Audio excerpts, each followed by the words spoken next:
Let me tell you about Albert Einstein, one of the most interesting people who ever lived. You might know him as the wild-haired scientist with the famous equation EV=mc².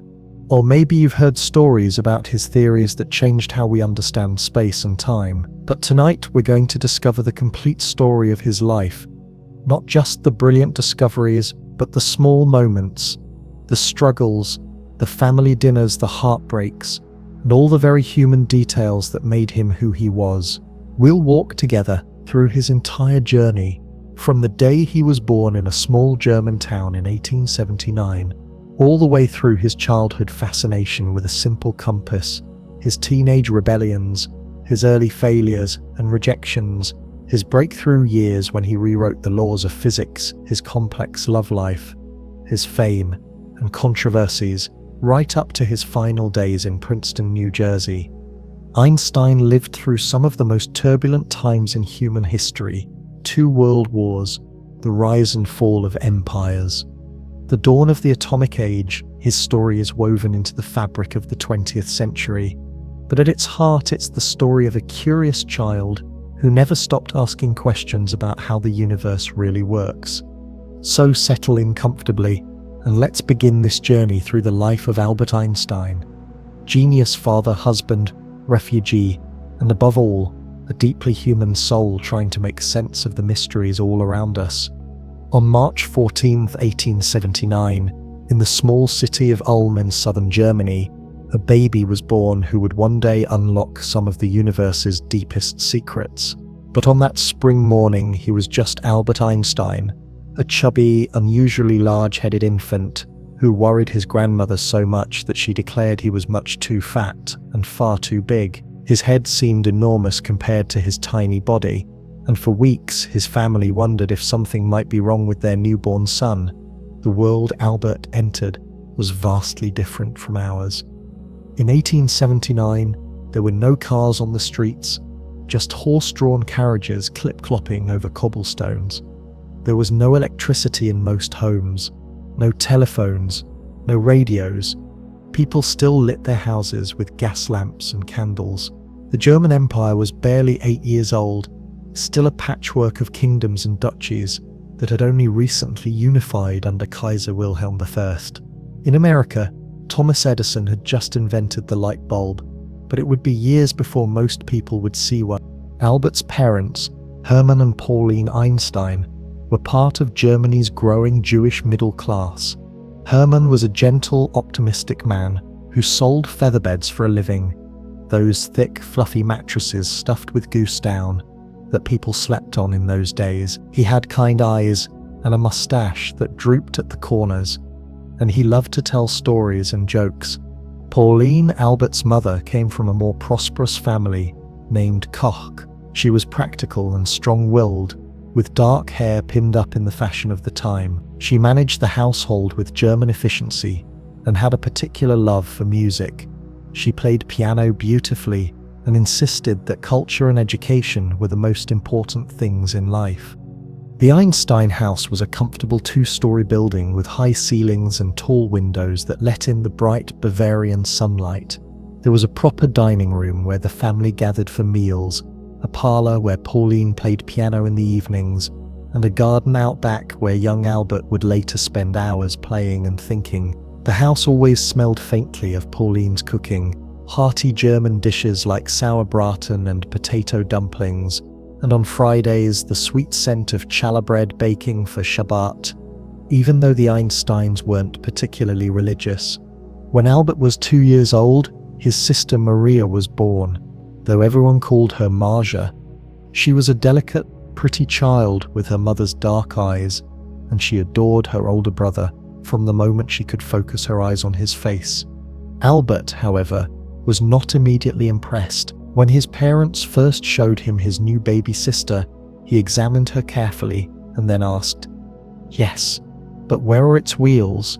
He had apparently expected something more like a toy. As a toddler, Albert was unusually quiet and serious. While other children his age chattered constantly, Albert would sit for long periods just watching things, the way sunlight moved across the wall, how steam curled up from his mother's coffee cup, the patterns that raindrops made on the window glass. He didn't speak his first words until he was almost 3 years old, which worried Herman and Pauline considerably. When he finally did start talking, though, he had a peculiar habit of repeating everything twice under his breath, as if he were testing how the words felt in his mouth.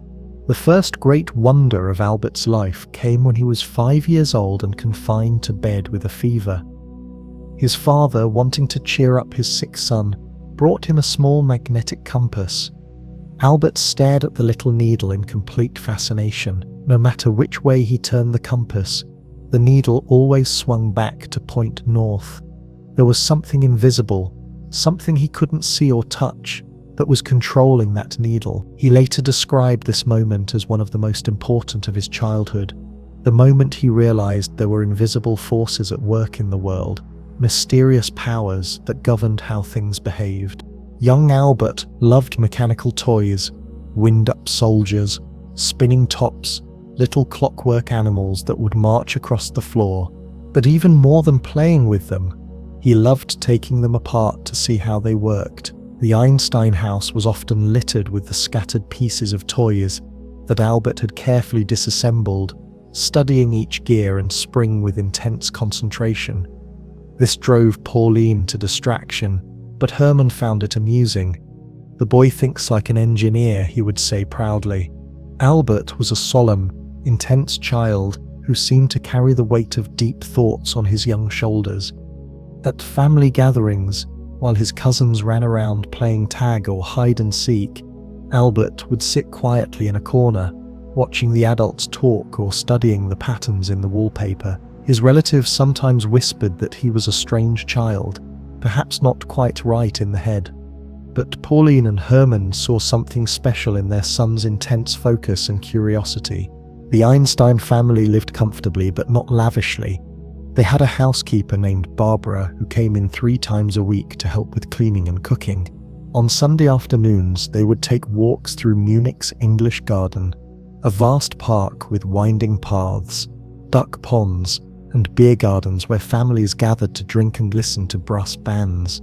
Albert loved these outings, not for the music or the crowds, but because he could collect interesting stones and watch the way light filtered through the leaves of the chestnut trees. Meals in the Einstein household were formal affairs. They ate dinner at 6 o'clock sharp, with cloth napkins and proper silverware. Herman would say a brief blessing in Hebrew, not because he was particularly devout, but because it was tradition. Albert learned to use his knife and fork correctly, to sit up straight, and to wait for the adults to begin eating before he touched his food. But often his mind would wander during these meals, and Pauline would have to call his name twice before he realized someone was asking him a question. At night, Pauline would read to Albert and Marja from thick books of German fairy tales, stories of talking animals, magical forests, and brave princes. Albert loved these stories, but he was always asking questions that puzzled his mother. But how could the wolf talk? What kind of magic makes something happen that can't really happen?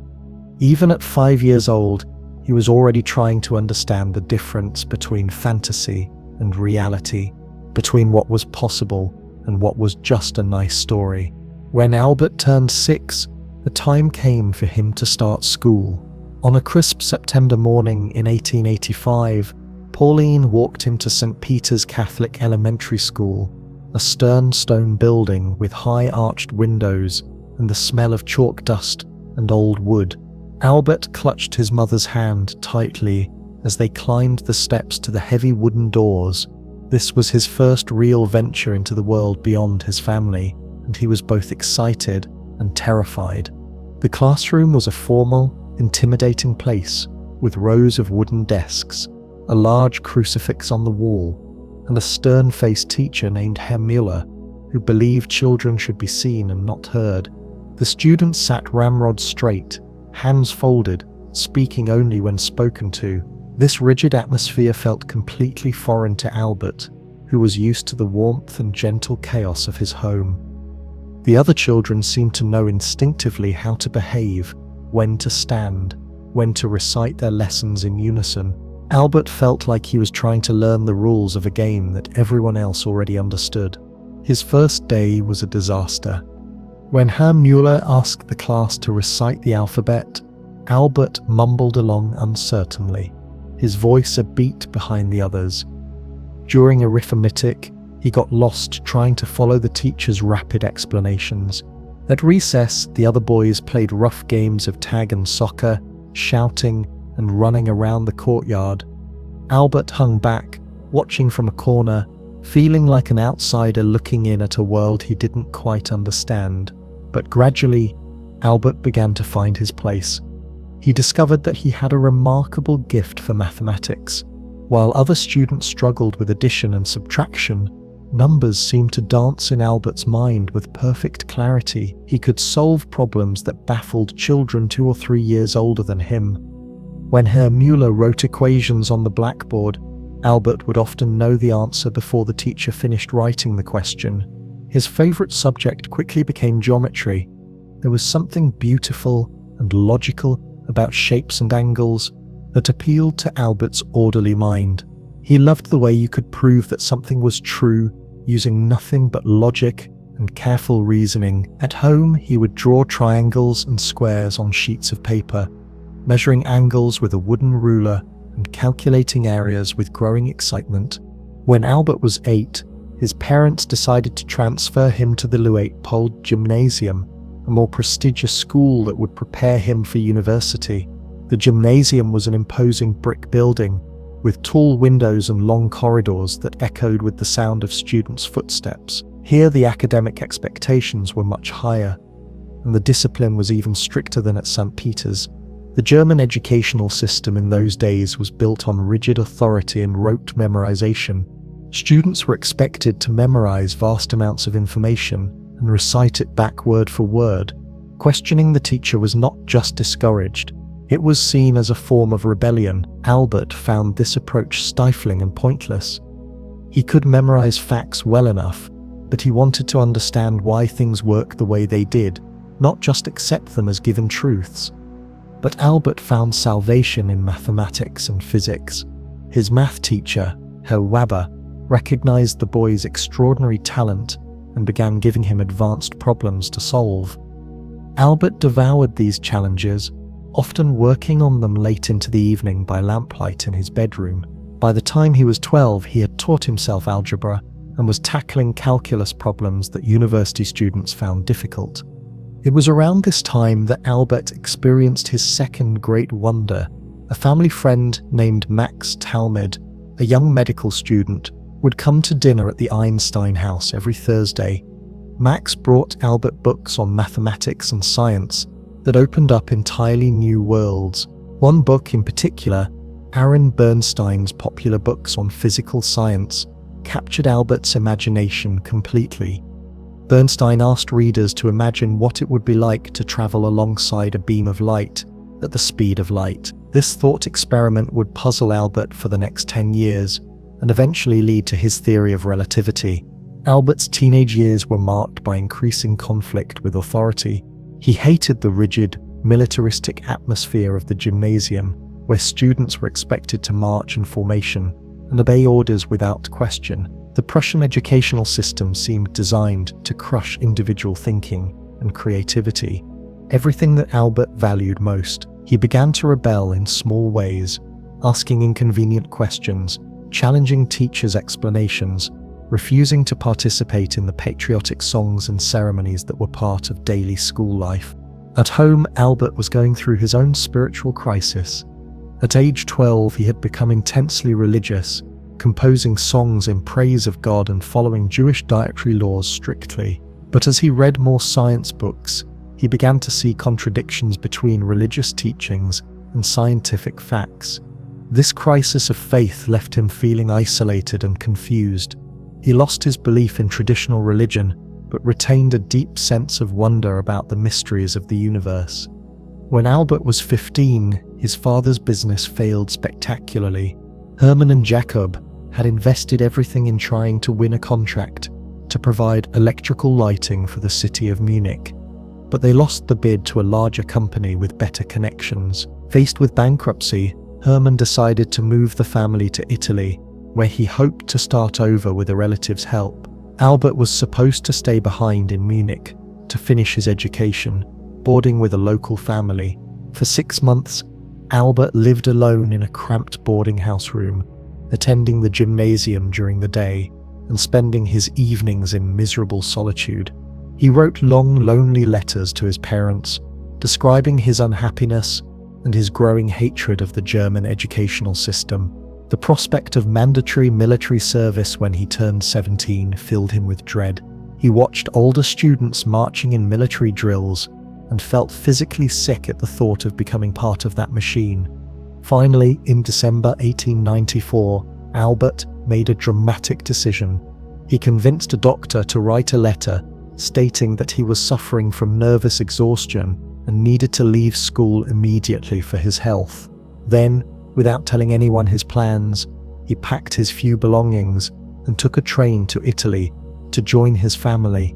When he appeared on his parents' doorstep in Milan, they were shocked, but ultimately relieved. They could see that their sensitive son was genuinely suffering in the rigid German system. Albert spent several wonderful months with his family in Italy, hiking in the Alps, visiting art museums in Florence, and feeling the weight of German authoritarianism lift from his shoulders. But he couldn't stay a school dropout forever. At 16, he made another bold decision. He would try to enter the Swiss Federal Polytechnic in Zurich directly, without finishing his traditional education. The entrance exam was scheduled for October 1895. Albert traveled to Zurich, a beautiful city of lakes and mountains that felt like paradise compared to the industrial grimminess of Munich.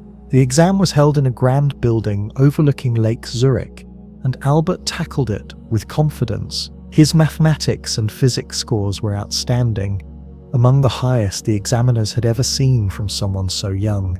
But his French was terrible. His knowledge of biology was spotty, and his grasp of literature was embarrassingly weak. The result was both encouraging and disappointing.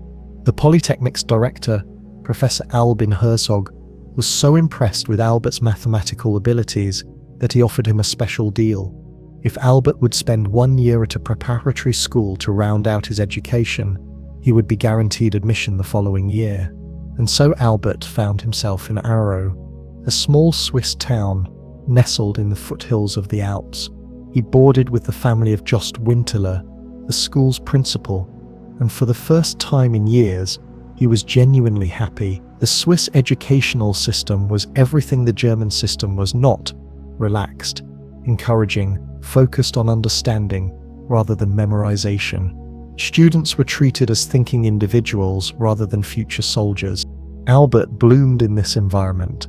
He made close friends for the first time, joined hiking expeditions in the mountains, and even fell in love with Marie Winterler, the principal's daughter. Marie was a year older than Albert, with gentle eyes and a love of poetry that complemented his passion for science.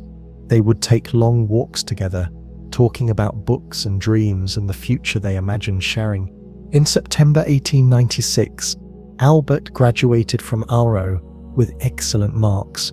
More importantly, he had gained Swiss citizenship and renounced his German nationality, a symbolic break with the authoritarian world of his childhood. He was finally ready to begin his real education at the Swiss Federal Polytechnic, armed with confidence, curiosity, and an unshakable belief that the universe could be understood through the power of human reason.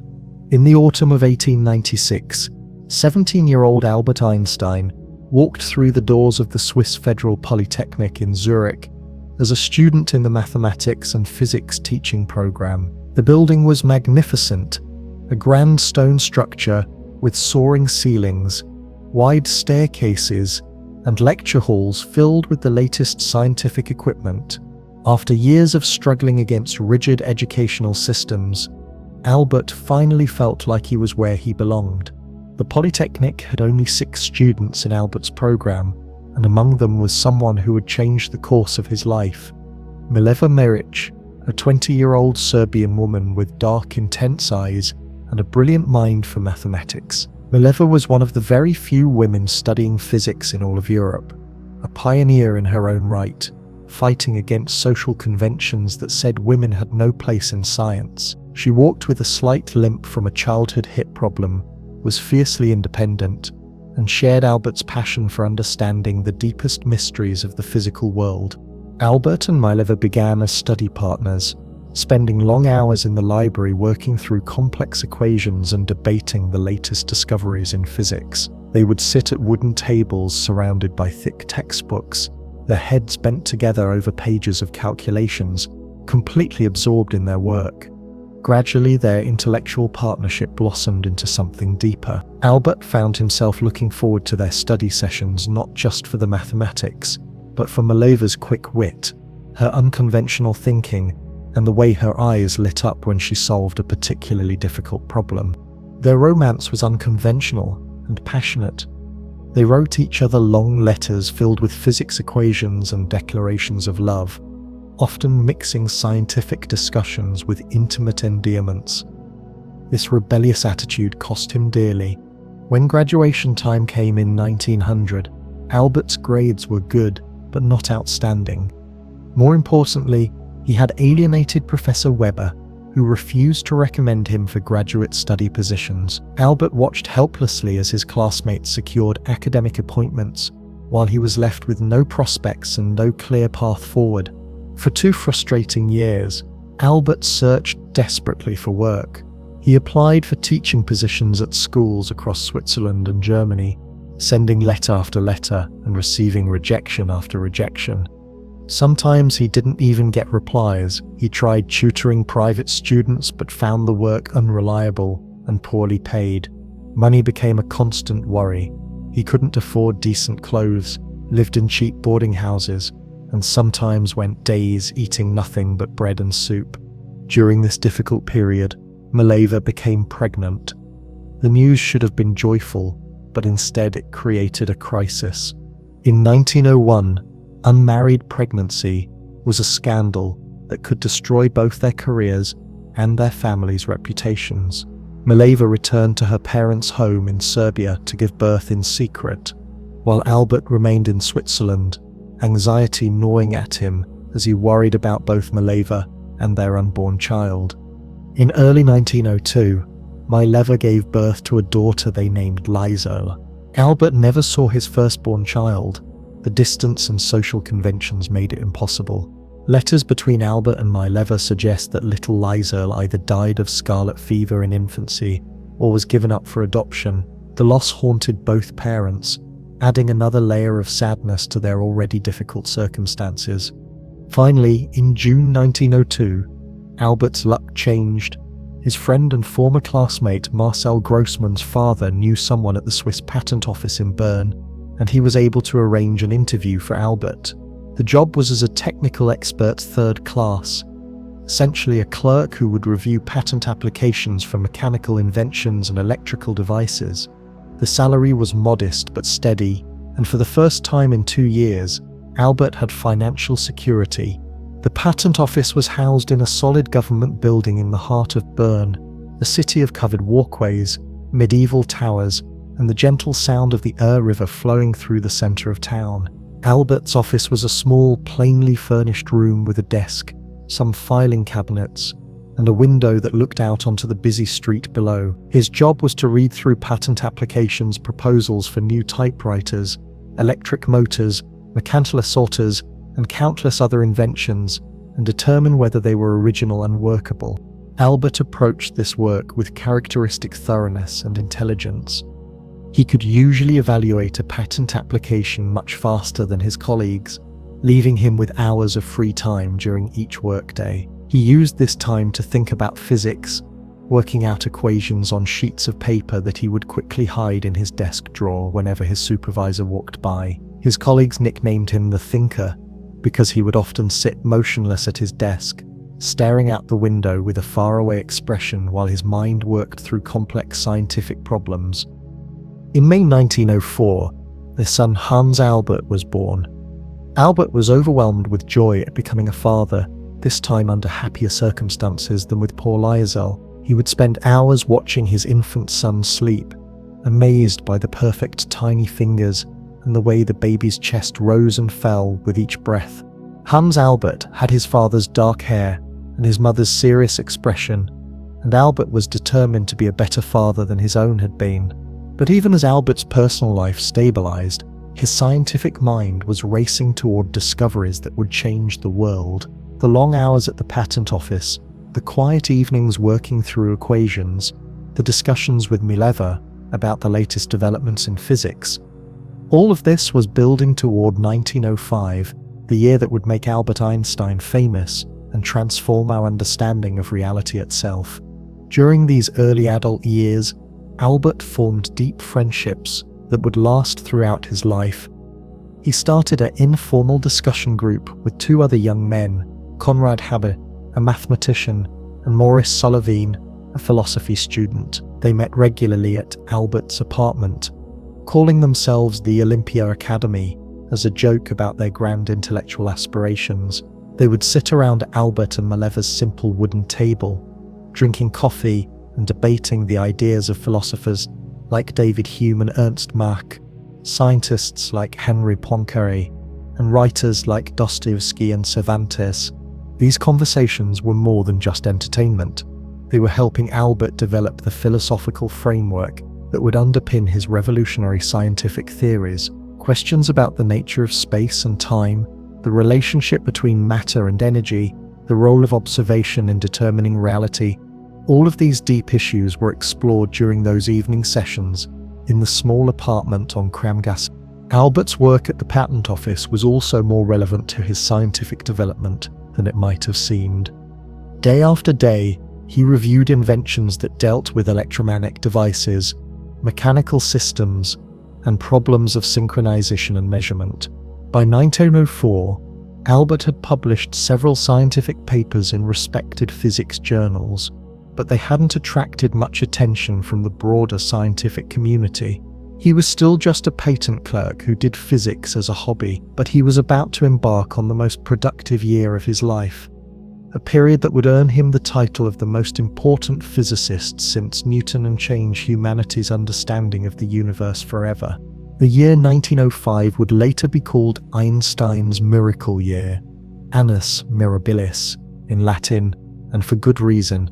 In the space of just a few months, while still working full-time as a patent clerk in Bern, Albert Einstein published 4 scientific papers that would revolutionize physics and earn him a place among the greatest thinkers in human history. The breakthrough came not in a flash of sudden inspiration, but through months of intense, methodical thinking. Albert would walk to work each morning through Bern's cobblestone streets, his mind completely absorbed in scientific problems. He would arrive at the patent office, quickly dispatch his assigned work reviewing mechanical inventions, and then spend hours at his desk working through equations on scraps of paper. His colleagues grew accustomed to seeing him sitting motionless, staring out the window with a distant expression, while his mind raced through complex vertical problems. The first revolutionary paper dealt with light itself. For centuries, scientists had debated whether light was made of waves or particles. Albert proposed something radical. Light could behave as both waves and particles, depending on how you observed it. This wasn't just an abstract theoretical concept. It explained a mysterious phenomenon called the photoelectric effect, where light striking certain metals could knock electrons loose. Albert's explanation was so groundbreaking that it would later earn him the Nobel Prize. The second paper tackled a puzzle that had bothered scientists for decades. Brownian motion under a microscope. Tiny particles suspended in water seemed to dance around randomly, jiggling and jumping for no apparent reason. Albert realized that this dance was caused by invisible water molecules constantly bumping into the particles.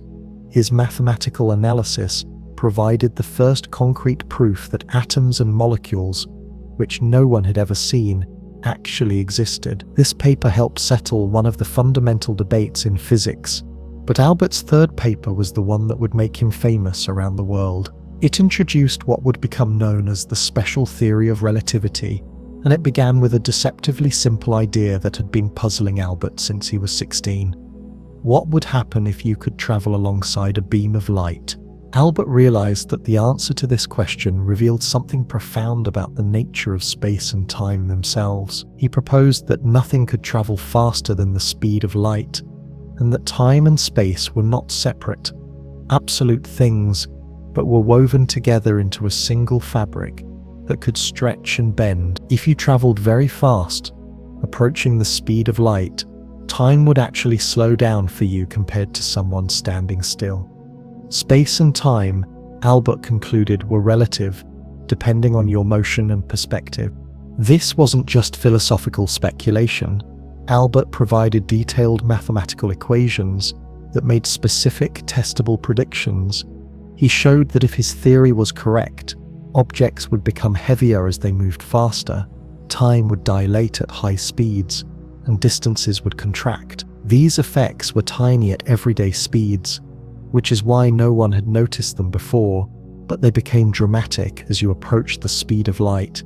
Albert's fourth paper that miraculous year contained what would become the most famous equation in history, E-E-M-C-Quo. This simple formula revealed that matter and energy were two forms of the same thing. A tiny amount of matter could be converted into an enormous amount of energy, the equation that would later explain both the power of the sun and the devastating force of atomic weapons. Initially, these papers attracted little attention from the scientific community. Albert was still just a patent clerk in Switzerland, unknown to most physicists, but gradually, word spread. Max Planck, one of Germany's most respected physicists, read Albert's relativity paper and immediately recognized its importance. He began corresponding with Albert, asking detailed questions and working to understand the implications of these revolutionary ideas. As news of Albert's work spread through the international physics community, his life began to change dramatically. In 1908, he was offered his first academic position as a lecturer at the University of Bern. The academic world soon came calling with better offers.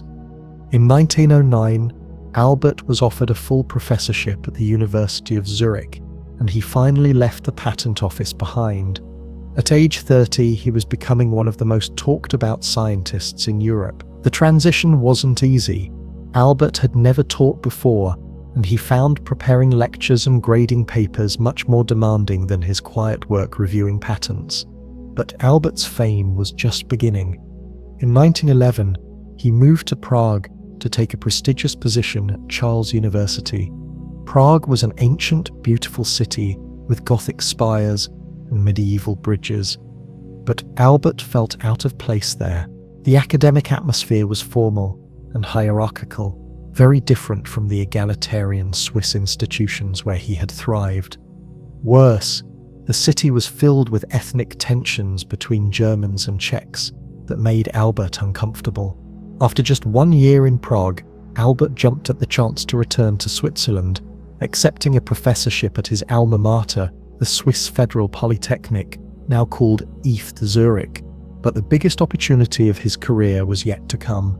In 1914, Albert received an irresistible offer from Berlin, a position at the Prussian Academy of Sciences with no teaching duties, a generous salary, and the freedom to devote himself entirely to research. It was the dream job for any theoretical physicist, the chance to think and discover without the burden of routine academic responsibilities.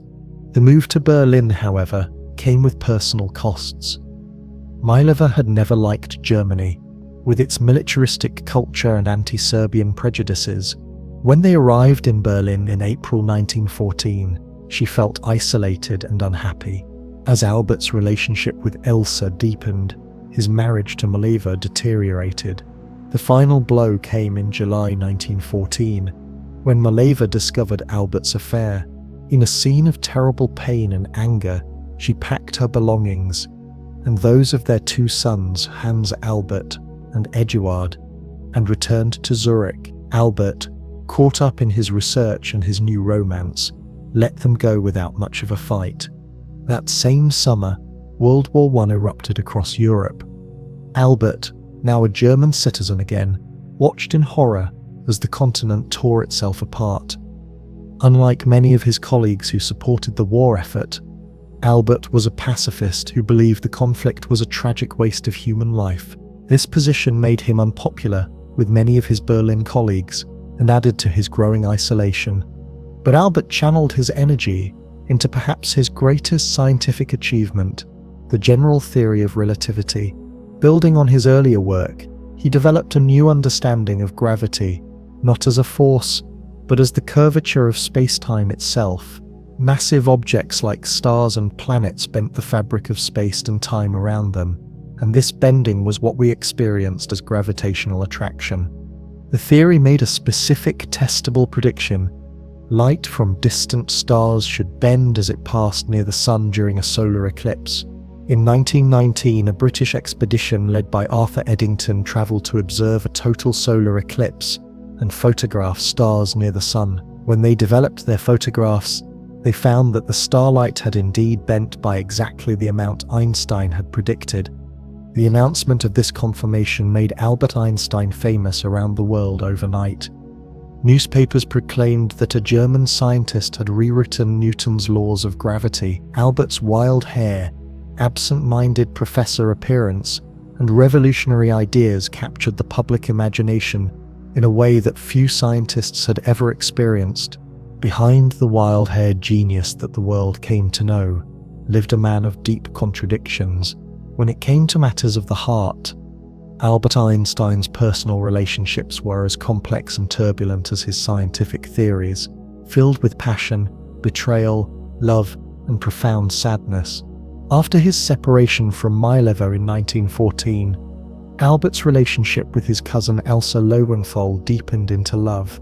Elsa was everything that Mailever was not. Warm where Mailever was serious, practical where Mailever was intellectual, content with domesticity where Mailever craved scientific collaboration. Elsa had soft brown hair that she wore in the fashionable Gibson girl style, kind eyes behind wire-rimmed glasses, and a motherly instinct that extended naturally to caring for the absent-minded professor, who seemed unable to manage the simplest practical matters of daily life. Their courtship was conducted largely through letters during the war years, as Mailever remained in Switzerland with the children, while Albert worked in Berlin. Albert wrote to Elsa with a mixture of scientific discussion and romantic longing. "I feel so at home with you," he confided. "You have no idea how good it feels to have someone who takes care of practical things and lets me think about what really matters." When Albert and Mailever's divorce was finally finalized in February 1919, Albert married Elsa just 3 months later. The wedding was a small affair at the Berlin City Hall, attended only by close family. Albert was now 40 years old, already famous throughout Europe, but in many ways still the awkward young man who had struggled to navigate social situations. Elsa provided him with the stability and domestic peace he needed to continue his groundbreaking work. The couple settled into a comfortable apartment in Berlin's Schöneberg district, a fashionable neighborhood of tree-lined streets and elegant buildings. Their home became a gathering place for Berlin's intellectual elite, writers, artists, musicians, and scientists who would drop by for dinner and stay late into the night, discussing politics, philosophy, and the latest developments in their respective fields. Elsa proved to be a perfect hostess, managing these gatherings with grace, while Albert sat in his favorite armchair, puffing on his pipe and contributing occasional insights to the conversation. Albert's relationship with his children from his first marriage was complicated and often painful. Hans Albert, the eldest son, was a bright, serious boy who inherited his father's mathematical abilities, but also his mother's resentment about Albert's abandonment of the family. When Albert visited Switzerland to see his sons, the meetings were often awkward and strained.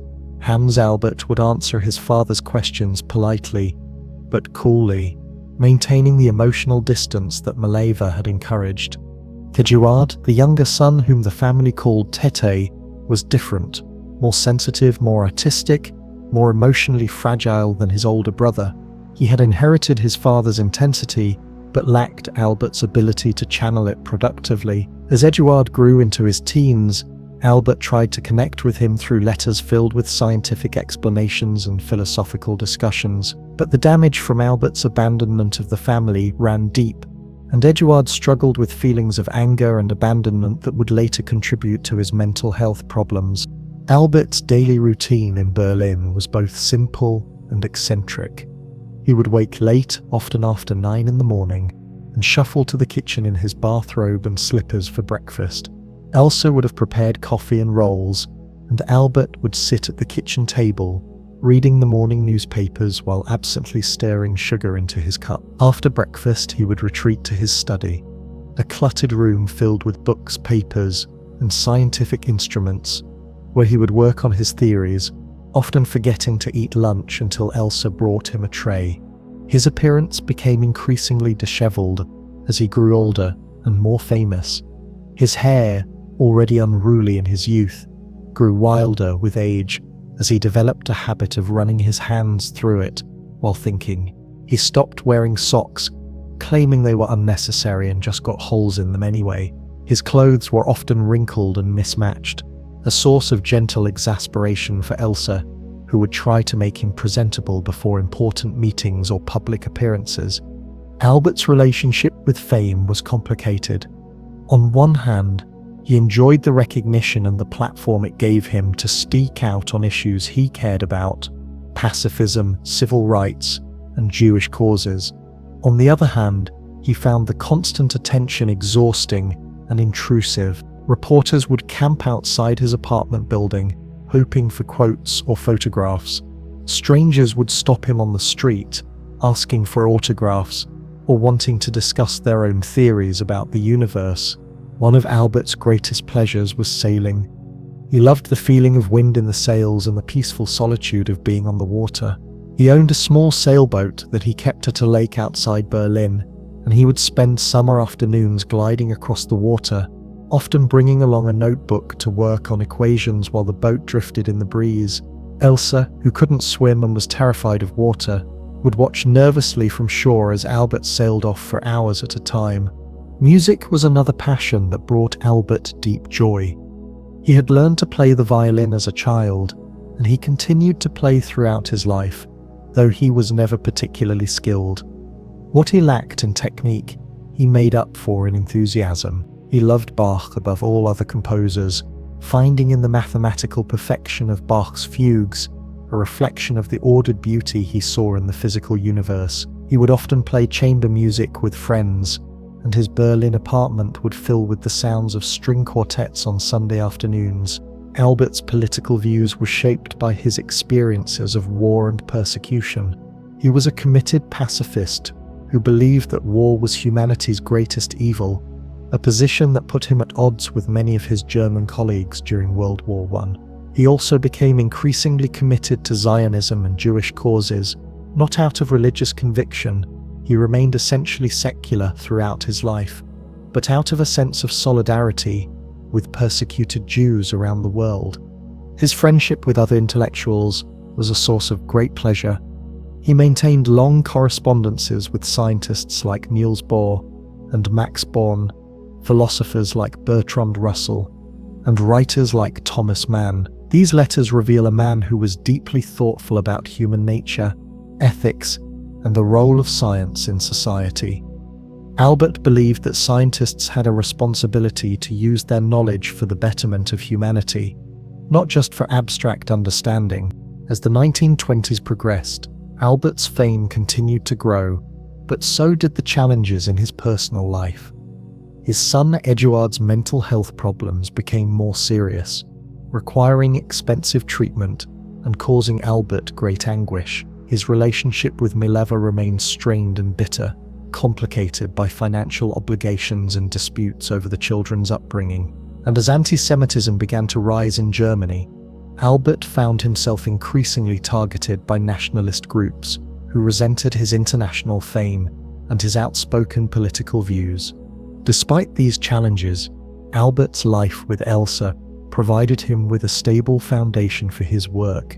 She managed his correspondence, protected him from unwanted visitors, and created a calm domestic environment where he could think and discover. Their marriage was not passionate in the way his relationship with Mileva had been, but it was built on mutual respect, genuine affection, and a practical understanding of what each partner needed from the other.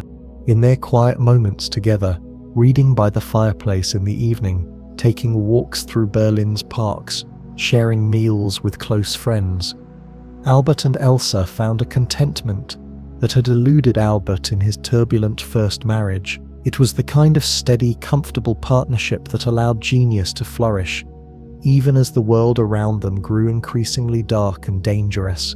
Even the greatest minds carry shadows, and Albert Einstein was no exception. Behind the beloved image of the gentle genius with wild hair and twinkling eyes lay a more complex figure, a man whose brilliance was accompanied by significant personal flaws, questionable moral choices, and beliefs that would trouble us today. Perhaps Albert's greatest failing was as a father and husband. His treatment of Mileva Maric, his first wife, reveals a man capable of startling coldness and cruelty. When their marriage began to deteriorate in Berlin, Albert drew up a list of demands that read more like a contract with a servant than an agreement between loving partners. Mileva was to keep his clothes and laundry in order, serve him 3 meals a day, keep his bedroom and study tidy, and renounce all personal relations with him, except when required for social appearances. She was to stop talking if he asked her to, and she was to leave his study immediately, without protest when he requested it. These demands were not the product of a brief moment of anger. They were carefully written out and presented to Mileva as the conditions under which she could continue living with him. When she refused to accept this humiliating arrangement, Albert showed little remorse about the end of their marriage. He seemed almost relieved to be free of what he saw as the burden of family responsibilities, writing to friends that he now felt like a man liberated from chains. This pattern of emotional abandonment extended to his personal relationships generally. Albert had a remarkable ability to compartmentalize his life, setting aside personal attachments when they became inconvenient or demanding. He could be charming and engaging in public while remaining emotionally distant from those closest to him. Several of his friends noted that Albert seemed to observe other people's emotions from a kind of scientific distance, as if human feelings were interesting phenomena to study rather than experiences to share. Albert's treatment of women revealed some deeply problematic attitudes. Despite being married to 2 brilliant women, first Mileva, who was one of the few female physicists of her generation, and later Elsa, who managed his complex affairs with remarkable skill, Albert held conventional views about women's intellectual capabilities. He once wrote that very few women are creative, and suggested that women's primary role should be as wives and mothers. This from a man whose first wife may have contributed significantly to his early theories, and whose second wife enabled his later successes through her careful management of his life. Even more troubling were Albert's numerous extramarital affairs. While married to Elsa, he carried on romantic relationships with at least 6 other women, including his secretary Betty Neumann, the wealthy widow Toni Mendel, and the mysterious Margarita Konenkova, who may have been a Soviet spy.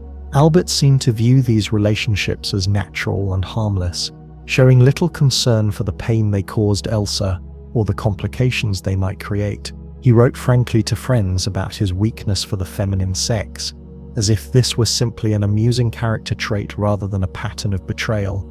Albert's political views, while often admirable in their commitment to peace and justice, sometimes revealed a troubling naivety about human nature and the complexities of power. His absolute pacifism during World War I, while morally consistent, showed little understanding of the genuine threat posed by militaristic regimes. He seemed to believe that rational argument and moral persuasion could solve problems that, in reality, required more pragmatic and sometimes forceful responses. His initial reaction to the rise of Hitler and the Nazi Party was similarly naive. As late as 1932, Albert was still arguing that the Nazis were too extreme to gain real power in Germany, dismissing them as a temporary aberration that would soon be swept away by more reasonable voices. Only when it became clear that his own life was in danger did he finally acknowledge the severity of the threat and flee to America. Albert's later regrets about his role in encouraging the development of atomic weapons revealed another aspect of his complex character. In 1939, fearing that Nazi Germany might develop nuclear weapons first, he wrote a letter to President Franklin Roosevelt urging the United States to begin its own atomic research program. This letter helped launch the Manhattan Project, which ultimately created the bombs that destroyed Hiroshima and Nagasaki. When Albert learned of the devastation those weapons had caused, he was reportedly horrified, calling his letter to Roosevelt the one great mistake of my life. But this regret seems somewhat disingenuous. Albert was a brilliant physicist who understood perfectly well the destructive potential of nuclear weapons. His shock at their actual use suggests a troubling disconnection between his theoretical understanding and its real-world consequences. Albert's relationship with money was another area where his behavior could be questionable. Despite preaching about the evils of materialism and the importance of simple living, he was quite concerned with his own financial security and social status. He negotiated aggressively for high salaries and prestigious positions, and he showed little interest in sharing his wealth with those in need. When Mileva struggled financially after their divorce, Albert grudgingly provided support, but complained constantly about the expense. His famous absent-mindedness, while endearing to the public, often masked a kind of selfishness in his personal relationships. Albert would forget social obligations that bored him, ignore letters from friends who needed help, and fail to show up for family gatherings that he found tedious. This wasn't simple forgetfulness. It was a deliberate pattern of putting his own interests and comfort above the needs and feelings of others. Perhaps most troubling of all were some of Albert's private remarks about race and ethnicity, revealed in letters and diaries that became public decades after his death. Despite his public advocacy for civil rights and his opposition to racism in America, Albert's private writings contain disturbing observations about various ethnic groups. He described Chinese people as industrious, filthy, obtuse, and made similarly prejudiced comments about other Asian populations he encountered during his travels. These weren't casual remarks from his youth that he later outgrew. Some of these observations were made when Albert was already famous and supposedly enlightened about social justice issues. They reveal a man whose public, progressive views were not always matched by his private thoughts and feelings. Albert's treatment of his scientific colleagues could also be problematic. As he grew older and more set in his views, he became increasingly dismissive of younger physicists who were developing quantum mechanics in directions he didn't approve of. He would use his fame and authority to publicly ridicule theories he disagreed with, sometimes in ways that were more personal attack than scientific critique. His famous declaration that God does not play dice with the universe wasn't just a scientific disagreement with quantum mechanics. It was a stubborn refusal to accept that his understanding of the universe might be incomplete. This intellectual arrogance prevented him from contributing to some of the most important developments in 20th century physics and isolated him from many of his younger colleagues. These flaws and contradictions don't erase Albert's tremendous contributions to human knowledge and his genuine efforts to make the world a better place, but they remind us that even our greatest heroes are human beings, capable of selfishness, cruelty, and moral blindness. The full story of Albert Einstein includes not just the brilliant scientist and humanitarian icon, but also the flawed man who struggled with the same weaknesses and temptations that challenge us all. When Albert Einstein arrived in America in October 1933, fleeing the rising tide of Nazism in Germany, he was 54 years old and already one of the most famous people on Earth. The ship that carried him and Elsa across the Atlantic was met by crowds of reporters and photographers, all eager to capture images of the wild-haired genius who had revolutionized our understanding of the universe. But behind his familiar smile and twinkling eyes, Albert carried the weight of exile, the pain of watching his homeland descend into madness, and the growing certainty that he would never see Germany again. The Einsteins settled in Princeton, New Jersey, a quiet college town dominated by ivy-covered buildings and tree-lined streets. Albert had been offered a position at the newly created Institute for Advanced Study, a kind of scholarly paradise where brilliant minds could pursue pure research without the burden of teaching or administrative duties. The institute provided Albert with a comfortable office, a generous salary, and the intellectual freedom he had always craved. Their new home at 11 Hove Mercer Street was a modest white frame house with a small front yard and a garden where Elsa could grow flowers. It was much simpler than their elegant Berlin apartment, but it offered something far more precious: safety and peace. Albert decorated his study with familiar objects: his books, his violin, photographs of scientific colleagues, and the sailing trophies he had won on German lakes in happier times. The transition to American life was not without challenges. Albert's English, while functional, was heavily accented and sometimes grammatically incorrect, leading to misunderstandings and occasional embarrassment. Elsa struggled more with the adjustment. She missed the sophisticated cultural life of Berlin, the regular gatherings of writers and artists, the familiar rhythms of European society. Her health, never robust, began to decline in the mid-1930s. She developed heart problems and kidney disease, conditions that the medical knowledge of the time could do little to treat. Albert watched helplessly as his wife grew weaker and more fragile, her once vibrant energy slowly ebbing away. In December 1936, Elsa died at home, with Albert holding her hand. He was devastated by the loss. For 17 years, Elsa had been his anchor, managing the practical details of his life and providing the emotional stability that allowed his genius to flourish. Her death left him feeling profoundly alone, even surrounded by colleagues and admirers. He wrote to a friend, "I have become a completely lonely person, though everybody seeks my company. This is partly my own fault, because I cannot easily trust people, nor entertain illusions about them." Albert's later years were marked by increasing isolation from mainstream physics. While younger scientists were developing quantum mechanics and exploring new frontiers of atomic theory, Albert remained focused on his quest for a unified field theory, a single equation that would explain all the forces of nature. He spent decades working on this problem, filling notebook after notebook with calculations, pursuing mathematical relationships that always seemed to slip away just as he thought he was getting close. His scientific colleagues watched this obsession with growing sadness. Here was the man who had revolutionized physics, now spending his final years chasing what many believed was an impossible dream. Albert seemed aware of their skepticism, but remained undeterred. "I am not interested in this phenomenon or that phenomenon," he would say. "I want to know how God thinks." This search for ultimate understanding became both his greatest passion and his greatest frustration. The house on Mercer Street became a pilgrimage site for physicists, philosophers, and curious visitors from around the world.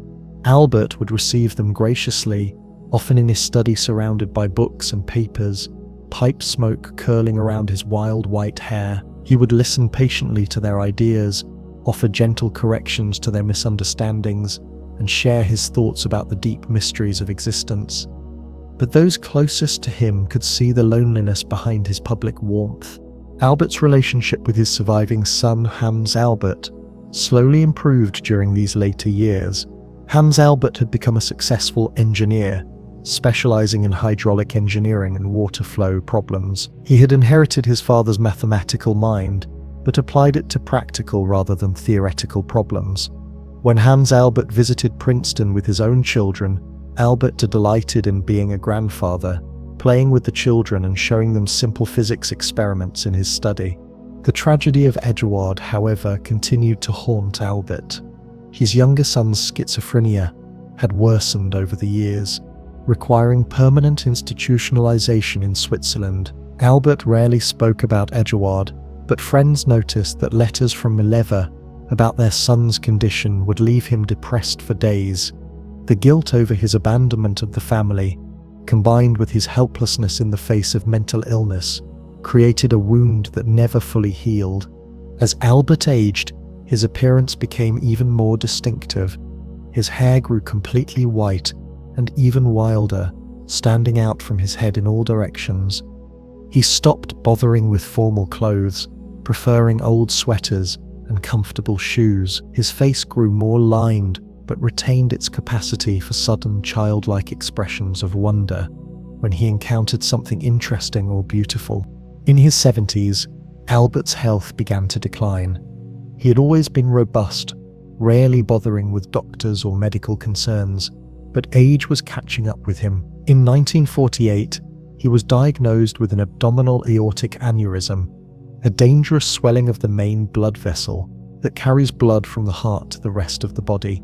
Doctors recommended surgery, but Albert refused, saying he wanted to go when I want to go, rather than prolonging his life artificially.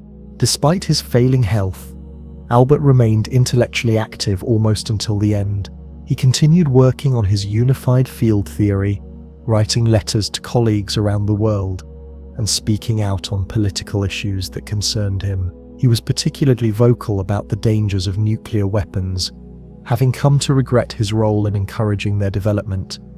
He advocated for international control of atomic energy and warned that humanity faced a choice between learning to live together peacefully or facing destruction.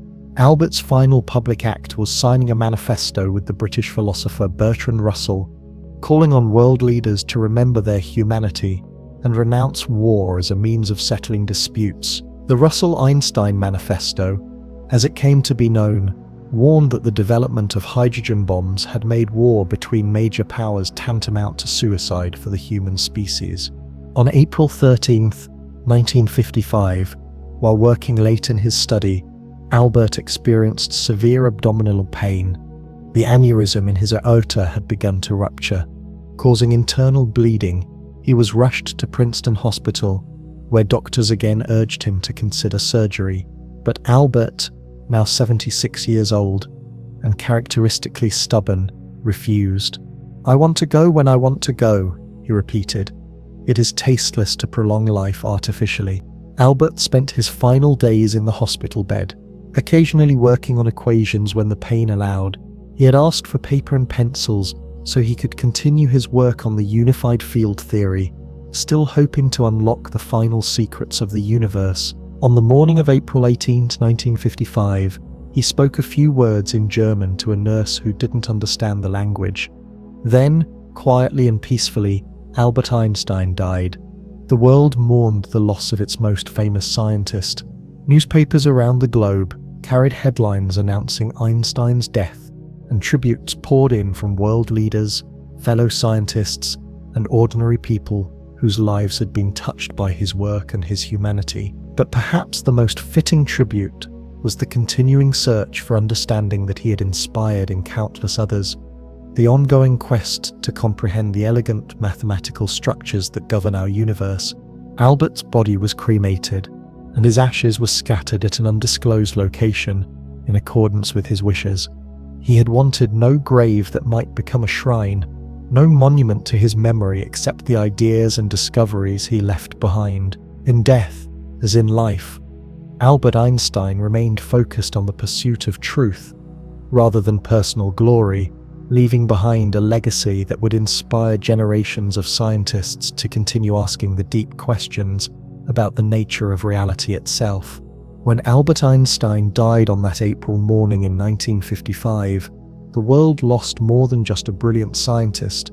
It lost a symbol of human curiosity, intellectual courage, and the power of pure thought to unlock the secrets of existence. The news of his death spread around the globe within hours, carried by radio broadcasts, newspaper headlines, and the emerging medium of television. In physics laboratories from Cambridge to Tokyo, scientists paused in their work to reflect on the passing of the man who had fundamentally changed how we understand reality.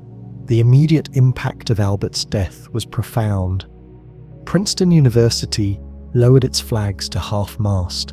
The Institute for Advanced Study, where Albert had spent his final 22 years, held a memorial service attended by colleagues, friends, and admirers from around the world. Newspapers published lengthy obituaries reviewing his scientific achievements and reflecting on his role as a public intellectual and moral voice. But even as the world mourned, few could have predicted just how far-reaching Albert's influence would prove to be. Einstein's scientific theories, which had seemed like abstract mathematical exercises to many of his contemporaries, began to transform technology and our understanding of the universe in ways that continue to this day. His famous equation E=mc² had already demonstrated its terrible power in the atomic bombs that ended World War II, but it also pointed toward the peaceful applications of nuclear energy that would power cities and propel spacecraft. The mass energy equivalence he discovered became the foundation for understanding how stars shine, how nuclear reactors work, and how the universe itself evolved from the Big Bang. His theories of relativity, once considered impossibly exotic, became essential tools for modern technology. The global positioning system, GPS, that guides our cars and smartphones depends on Einstein's insights about time dilation. Without corrections based on relativity theory, GPS satellites would accumulate errors of several miles per day. The internet, particle accelerators, medical imaging devices, and countless other technologies all rely on principles that Einstein first articulated in his modest patent office in Bern. Perhaps even more importantly, Einstein's work opened up entirely new ways of thinking about space, time, matter, and energy. His vision of space-time as a curved, dynamic fabric led to the discovery of black holes, gravitational waves, and the expanding universe. When astronomers first detected gravitational waves in 2015, ripples in space-time itself caused by colliding black holes, they were confirming a prediction Einstein had made exactly 100 years earlier. Einstein's influence extended far beyond physics into philosophy, ethics, and our basic understanding of human knowledge. His famous thought experiments, imagining what it would be like to ride alongside a beam of light, or to be in a windowless elevator falling freely through space, showed that profound insights could come from pure reasoning combined with careful observation. He demonstrated that our most basic assumptions about reality could be wrong, and that the universe was far stranger and more wonderful than anyone had imagined. The Einstein myth that emerged after his death was as important as his actual discoveries. His image, the wild white hair, the knowing eyes, the rumpled clothes, became a symbol of genius itself. Children around the world grew up seeing his face on posters with inspirational quotes, learning that curiosity and imagination were more important than memorizing facts. His example inspired countless young people to pursue careers in science, mathematics, and engineering. Universities and research institutions around the world named buildings, programs, and fellowships after Einstein. The Albert Einstein College of Medicine, the Einstein Fellows Program, all became ways of honoring his memory while supporting the next generation of scientific researchers. The house at 1112 Mercer Street in Princeton became a landmark, visited by tourists who wanted to see where the great man had lived and worked. Einstein's political and social views also had lasting impact. His advocacy for civil rights in America, his opposition to McCarthyism, his support for nuclear disarmament, all helped establish the tradition of scientists speaking out on issues of public concern. The Russell-Einstein Manifesto that he signed shortly before his death became a foundational document of the peace movement, warning that nuclear weapons had made war between major powers unthinkably dangerous. His commitment to international cooperation in science became a model for future generations. Despite the political tensions of the Cold War, Einstein had maintained friendships and collaborations with scientists from all nations, believing that scientific truth transcended national boundaries. This vision helped inspire the creation of international scientific organizations and collaborative projects that continue to advance human knowledge. The search for Einstein's unified field theory, while unsuccessful during his lifetime, pointed toward research programs that continue today. Modern physicists working on string theory, quantum gravity, and the search for a theory of everything are still pursuing the dream that consumed Einstein's final decades, the hope of finding a single, elegant mathematical framework that can explain all the forces and particles in the universe. Einstein's approach to science, his combination of mathematical rigor with physical intuition, his willingness to question fundamental assumptions, his faith that the universe could be understood through human reason, became a model for how science should be done.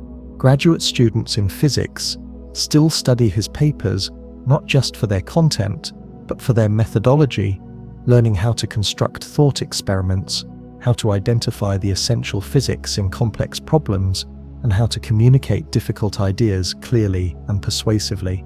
Perhaps most importantly, Einstein changed how we think about the relationship between science and society.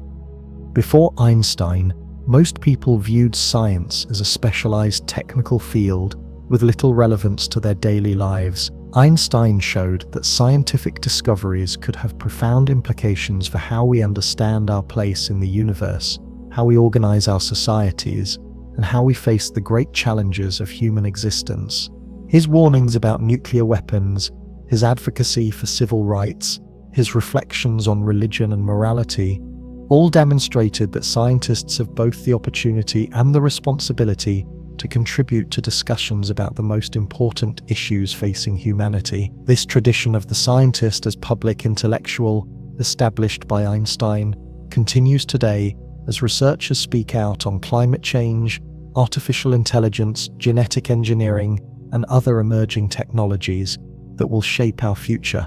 The Einstein legacy also includes the countless scientists whose work was directly inspired by his example, from Stephen Hawking's investigations of black holes to the teams of researchers who detected gravitational waves, from the physicists developing quantum computers to the astronomers searching for exoplanets.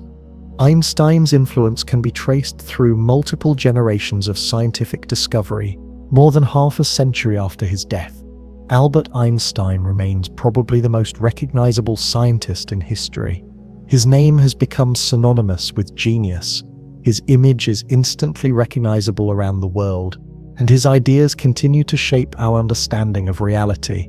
But perhaps his greatest legacy is not any particular discovery or theory, but rather the example he set of intellectual courage, endless curiosity, and the conviction that the universe, no matter how strange it might seem, can ultimately be understood through the power of human thought.